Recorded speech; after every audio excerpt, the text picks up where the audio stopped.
நொறுங்கத்தினால் 100 வயது, 100 வயது அல்ல, நொறுங்கத்தினால் 100 வயது. நமக்கு முன்பாக வளர்ந்த மூதாதையர், ஆன்றோர்கள், சான்றோர்கள், கல்வியாளர்கள் குறைஞ்சபட்சம் 70 வயசு, 100 வயசு அப்படிலாம் வாழ்ந்துருக்கிறாங்க. ஆனா இன்னைக்கு நான் பேச போற தலைப்பு என்னன்னா, வாலிப வயசுல 20 வயசுல ரொம்ப அசால்ட்டா, ரொம்ப சர்வசாதாரணமாக இன்னைக்கு உயிர் போய் கொண்டு இருக்கிறது. என்னங்க, நல்லா இருக்கீங்களா எல்லாரும்? மக்களே நல்லா இருக்கீங்களா? ஏன்னா இப்படிப்பட்ட வார்த்தையை கேட்டு ரொம்ப நாள் ஆச்சுங்க. ஒரு 20 வருஷத்துக்கு 30 வருஷத்துக்கு முன்னாலாம் கேட்பாங்க, எப்படி இருக்கீங்க, நல்லா இருக்கீங்களா, படிப்பு எப்படி இருக்கு அப்படின்னு கேட்பாங்க. இன்னைக்கு எப்படி தெரியுமா கேட்குறாங்க, உங்க சுகர் எப்படி இருக்கு, உங்க தைராய்டு எப்படி இருக்கு, ஆஸ்பத்திரி போறீங்களா, செக்கப் பரவாயில்லையா, பிபி அப்படின்னு கேட்குறாங்க. ஏன்னா இன்னைக்கு மக்கள் பல விதத்துல மன அழுத்தத்துக்கும், மன சிதைவுக்கும், மன போராட்டத்துக்கும் உள்ளாயிட்டான். ரொம்ப பயங்கரமான. இப்ப நான் பேச போறது வயசானவங்களை பத்தி இல்லைங்க, வயசு பசங்களை பத்தி தான். வயசா போயிடுச்சு. விவேக் ஒரு காமெடியில அண்ணன் விவேக்கும் தம்பி விவேக் இருப்பான், தம்பி நீ வயசு பையன், நீ வயசு பையன் சொல்லி கடைசியில வயசா போயிடுவான். அது மாதிரி இன்னைக்கு வயசா போய் அப்படின்றவங்களை பேசல. யூத், இன்னைக்கு இருக்கிற வாலிபர்கள், இன்னைக்கு இருக்கிற இளைஞர்கள், தேசத்தின் தூண்கள்னு சொல்றவங்க.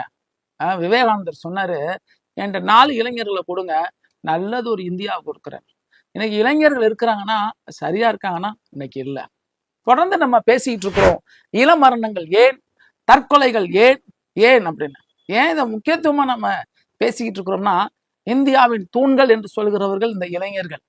இந்தியாவில் அரசியல்வாதியோ, ஆன்மீகவாதியோ, தொழில் முனைவோரோ இன்றைக்கு தேசத்துல ஒரு திருப்பத்தை கொண்டு வர போகிறவர்கள் யார் என்று சொன்னால் இன்னைக்கு இந்த இளைஞர்கள் தான்.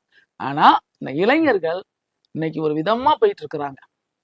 ஒரு அடுத்த தொலைநோக்கு பார்வை இல்லாதபடி தங்களை மாய்த்து கொள்கிறார்கள். ஏற்கனவே உங்கள்கிட்ட நான் பேசியிருக்கிறேன், தற்கொலை நாடுகிறார்கள். நீட் நிமித்தம் கொலை, கொள்ளை, படிப்பின் நிமித்தம் கொலை, பார்க்க போக்குது, தற்கொலை, படுகொலை, இன்னும் ஒரு பாதுகாப்பற்ற தன்மையில இன்னைக்கு இளைஞர்கள் போயிட்டு இருக்கிறாங்க. அது மாத்திரம் இல்ல, உணவு சார்பாக இளம் உயிர்கள் பாலாய் போய் கொண்டு இருக்கிறத போன இதுல உங்கள்கிட்ட நான் பேசினேன். ராத்திரி உணவு வேண்டாம், நேரங்கட்ட நேரத்துல சாப்பிட வேணாம்னு சொன்னேன். இன்னைக்கு நூதனமா இன்னைக்கு அடுத்து மாணவர்களா இருக்கட்டும், மாணவிகளா இருக்கட்டும், கல்லூரிக்கு போகணும்னா கூட ஒரு காலகட்டத்துல தாய் தகப்பன் வண்டியில போய் விடுவாங்க.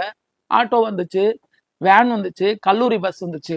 இன்னைக்கெல்லாம் பார்த்தீங்கன்னா ராபிடோன்றாங்க, வண்டின்றாங்க, போறாங்க. ஆப்போசிட்டு கூட வண்டியில அதெல்லாம் போறாங்க. வண்டி வாங்கி கொடுத்துட்றாங்க. எனக்கு தெரிஞ்ச ஒருத்தர் ரமேஷ்ன்ற ஒருத்தர், அவரோட பையன் ஒரு பொறியியல் கல்லூரியில பல் தொழில்நுட்ப கல்லூரியில் படித்தான். 10th ரொம்ப கம்மி மார்க், 282. டிப்ளமோ கிளாஸ் சேர்ந்தான். திருச்சி துவாக்குடி பக்கத்துல இருக்க ஊர்ல இருந்தான். டெய்லி வருவான் போவான். காலேஜில் பஸ் விடுறாங்க. ஆனா தம்பிக்கு அதெல்லாம் போக விருப்பம் இல்லை. துவாக்குடியிலேருந்து பால் பண்ணை வரணும், பால் பண்ணையிலேருந்து சென்னை பைபாஸ்ல ஒரு காலேஜில் டிப்ளமோ. என்கிட்ட வந்து கேட்டாரு, மாதிரி வண்டி கேட்குறான் சார் அப்படின்னு. நான் சொன்னேன், ஏங்க வண்டி காலேஜில் இருக்குது, காரியம் இருக்குது, பஸ் இருக்குது அப்படின்னா. இல்லைன்னா நான் படிக்க மாட்டேன் அப்படின்றான். எவ்வளோ பெரிய ஒரு வருத்தம் பாருங்க. பிஎஃப்ஓடைய பணத்தை எடுத்து 1.5 லட்சத்துக்கு ஒரு கேடிஎம் பைக் அவர் வாங்கி கொடுத்தாரு. நல்லா போணுச்சு. 3 மாதம் ஆச்சு, 6 மாதம் ஆச்சு. இடை நாட்களில், விடுமுறை நாட்களில் கிரிக்கெட்டு மேட்ச்சு அங்கே இங்கேன்னு திருச்சி, தமிழ்நாடு எல்லா ஊருக்கும் விளையாடாம போனான். ஒரு நாள் காலையில் கரெக்டாக திருவரம்பூரை கிராஸ் பண்ணும்போது டிவைடரில் விட்டு கொத்தி கால் உடஞ்சி முறிஞ்சு போயிடுச்சு. போலீஸ் கேஸ் ஆயிடுச்சு. லைசன்ஸ் வாங்கலைங்க. இதை நல்லா பதிவு பண்ணுறேன். தயவு செய்து உங்கள் பிள்ளைங்க விரும்புகிறதெல்லாம் வாங்கி கொடுக்குற பெத்தவன் இல்லை, வாங்கி கொடுக்குறோம்னா அது செத்தவன். Don't be like a hotel server. ஒரே பிரசித்தி பெற்ற ஒரு ஹோட்டலில் போய் உட்கார்ந்தோம்னா சாப்பிட்றதுக்கு இதை கொடு அதை கொடுன்னா எல்லாத்தையும் கொடுக்குற சர்வர். ஒரு பேரண்ட், ஒரு பெற்றோர் அப்படி இருக்கக்கூடாது. அது அம்மாவாக இருந்தாலும் ஐயாவாக இருந்தாலும் சொல்கிறேன். நடந்தது என்ன தெரியுமா? ஆக்சிடென்ட் ஆகி தஞ்சை மருத்துவக் கல்லூரியில் வைக்கப்பட்டு பிளேட்டு வச்சு அதை வச்சு இதை வச்சு இன்னைக்கு ஸ்டெக்கு வச்சு ஆடிட்டு. ஏன் இளம் மரணங்கள் சொல்கிறேன்னா, ரொம்ப சர்வசாதாரணமாக சென்னையிலேருந்து நான் 4.5 மணி நேரத்தில் வந்துட்டேன். திருப்பதியிலேருந்து 3 மணி நேரத்தில் வந்துட்டேன். பஸ்ஸுக்கு வேகமாக வந்துட்டேன். ட்ரெயின் வர்றதுக்கு முன்னாடி வந்துட்டேன். என்னத்தை சாதிச்சு என்ன கிரீடம் கொடுக்க போறாங்களா? என்னை பார்த்து கொண்டு இருக்கிற மாணவ மாணவியர், பெற்றோர், தாய் தகப்பன்மார், கல்வியாளர் யாரா இருந்தாலும் சொல்றேன், தயவு செய்து அவங்க காலங்கள் அது எப்ப தேவைப்படுதோ அவசியம் அத்தியாவசியம் அப்படின்னா. ஏங்க 40 போய் நலமா வரணுமா, 100 போய் 108 போகணுமா? You decide. 40 போன ஏசுவான், பேசுவான், நக்கல் பண்ணுவான், நடந்து போறவங்களாம் சைடு போட்டு போறான் அப்படின்னு என்னமா சொல்லிட்டு போட்டுங்க. முன்னமா கிளம்புங்க. முடிஞ்ச மட்டும் டிரான்ஸ்போர்ட் பஸ்ல போங்க, ட்ரெயின்ல போங்க, உங்க சூழ்நிலைக்கு ஏற்ற மாதிரி போங்க. இந்த வாகனம் ரொம்ப காரியமா, அதுவும் சில பேர்லாம் ஃபர்ஸ்ட் ஃப்ளோர் செகண்ட் ஃப்ளோர் வச்சு வண்டியெல்லாம் வச்சிருக்கிறான். பிரேக்கை போட்டா முன்னாடி இருக்க வந்துடுறான், இவன் தரையில கிடக்குறான். இளம் மரணங்கள் வேண்டாங்க. உங்களை நம்பி உங்க குடும்பம் இருக்குங்க. சாபத்துல பெரிய சாபம் இருக்கு தெரியுங்களா?